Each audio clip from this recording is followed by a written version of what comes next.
que tout dépend du Christ. J'aime beaucoup aussi l'image de l'élastique, même étiré à l'infini. Même si je ne le vois plus, l'élastique, il y a toujours la possibilité et la capacité de dire « Tu es notre frère, tu es mon frère ». Puis si un jour il revient, s'il était parti, ben je recommencerai à voir les liens, sans mettre trop de conditions, sans mettre trop de pression.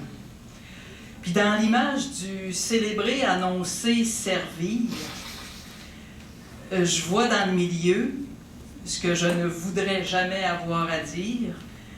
Seigneur, je me lève, tu peux aller te coucher. Milieu, poison.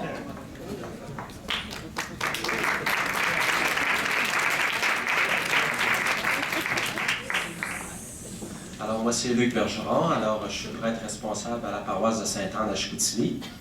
Alors, qu'est-ce que je retiens? Ben moi, la question qui m'a habité toute la journée, la question la plus présente, c'est quand on a travaillé sur la genre de questions qu'on avait à écrire, puis le slogan, moi, c'était comment ça se fait que notre bonne nouvelle n'est pas bonne nouvelle? On appelle ça bonne nouvelle, mais comment ça se fait qu'elle n'est pas bonne nouvelle? Il y a un moyen gros problème, là. Alors, ça c'était une question qui m'a habité. Ensuite de ça, on a terminé avec ce mot à la fin, alors je ne sais pas si c'est moi qui l'interprète de cette manière-là, que le dialogue, c'est s'accueillir mutuellement. Moi, j'ai à accueillir les autres, mais les autres ont à m'accueillir aussi. Puis il me semble que quand je fonctionne avec un adulte, ben, il faut que l'adulte prenne ses responsabilités d'adulte, et moi, je suis un adulte, je prends mes responsabilités d'adulte. Alors, un dialogue, c'est que chacun s'investit dans la conversation, qui que nous soyons. Alors ça, c'est être adulte. Ensuite de ça, dépasser les peurs. Alors, on sait qu'en psychologie, on nous dit beaucoup qu'il faut travailler beaucoup nos peurs, puis il y a toutes sortes de peurs, des petites peurs comme des grosses peurs. Moi, ça m'interpelle beaucoup parce que je me suis regardé personnellement, puis je trouve que j'en ai des peurs, puis ça devrait être à travailler ces peurs. Ensuite de ça, la mission versus l'organisation. Ça m'a beaucoup interpellé. D'ailleurs, quand vous avez parlé, on est en réorganisation. Puis c'est sûr que c'est des choses qui ne sont pas simples. Parce que quand on a les deux pieds dedans, on ne voit peut-être pas ça de la même manière que les gens qui fréquentent peut-être moins l'église, tout ça. Alors, on est comme tiraillé entre la mission et l'organisation. Et moi, ça m'interpelle beaucoup.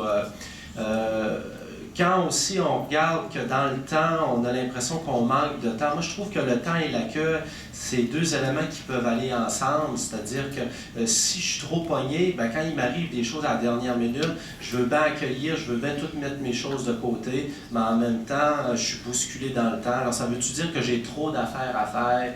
Faudrait que je me laisse du temps libre pour justement les rencontres spontanées.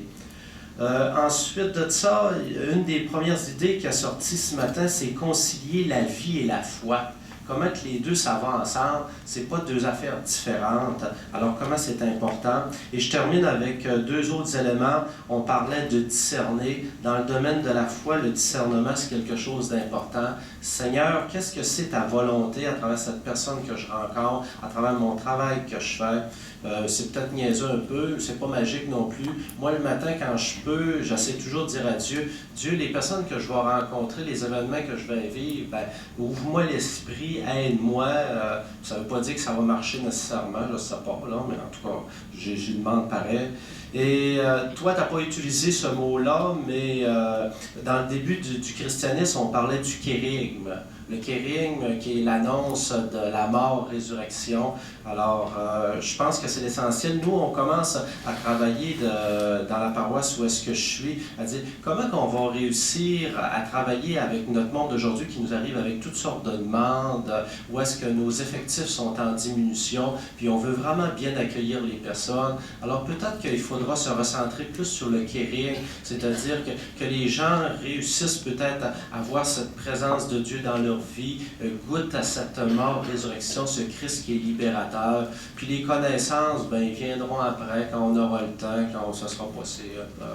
Alors, vivre une expérience de foi où est-ce que sentir ce Christ-là est vivant. Et je termine, la joie. Comment c'est important d'être joyeux dans notre travail. Je ne sais pas si je vais réussir ça toute ma vie, mais j'essaie le plus possible avec mon équipe de vivre dans la joie à travers mon engagement. Voilà, merci.